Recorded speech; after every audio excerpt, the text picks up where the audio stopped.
আমেরিকাতে গত 2-3 দিন ধরে এমন গরম পড়েছে যেন মনে হচ্ছে চাঁদও জ্বলে যাচ্ছে। বাইরে গেলে মনে হচ্ছে শরীর পুড়ে যাচ্ছে রোদে। এই গরমে ঘর থেকে বের হওয়া যেন একটা সাহসের কাজ। তবে যতই গরম হোক, প্রকৃতির এই রকম রূপটাও একরকম মজা। গরমের তেজ, ঠান্ডা পানির আরাম, আর একটু আয়েসি অলস বিকেল।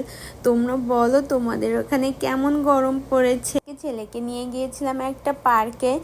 পার্কের ভিতরেও এই যে আইসক্রিম পাওয়া যায়, আইসক্রিমের এই গাড়িটা সব জায়গায় ঘুরে ঘুরে বেড়াচ্ছিল আর সুন্দর মিউজিক বাজাচ্ছিল। আমার তো খুবই ভালো লাগতেছিল। তারপরে আমরা কয়েকটা আইসক্রিম নিয়ে নিলাম। এই গরমে আইসক্রিমের তো কি আর বলবো, আইসক্রিমও খুবই ভালো লাগে। তারপরে এই যে লিংকন পার্কটা দেখুন কত সুন্দর, পুরো সবুজে ঘেরা। তারপরে আমরা বাসায় আসার সময় এই যে আমার ছেলেকে আমি বলতেছি চলো আমরা বাসায় যাই, কিন্তু সে বাসায় যাবে না, এই জন্য শুয়ে আছে। তারপরে তার পাপা তাকে বোঝানোর চেষ্টা করতেছে, কিন্তু সে বাসায় যেতে চায় না। তাকে আমি বললাম যে আমি তোমাকে হেল্প করতেছি, আমি হাত বাড়িয়েছি, তুমি আসো। তারপরে সে উঠতেছিল, তারপরে সে উঠে আবার খেলার জন্য চলে গিয়েছে।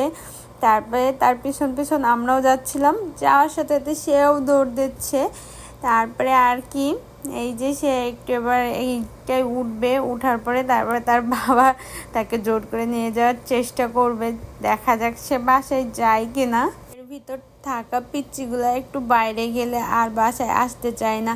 আমার ছেলেকে যদি বাইরে বের করা হয়, সে তো হাঁটে না, সে শুধু দৌড়ায়। তার পিছন পিছন তার বাবাও দৌড়ায় আর তাকে সাইডেতে ধরে, কারণ সে এখনও বোঝে না যে রাস্তার গাড়ি আসতেছে যাচ্ছে, সে ওই দিকে গেলে সমস্যা হইতে পারে, এখনও সে এটা বোঝে না।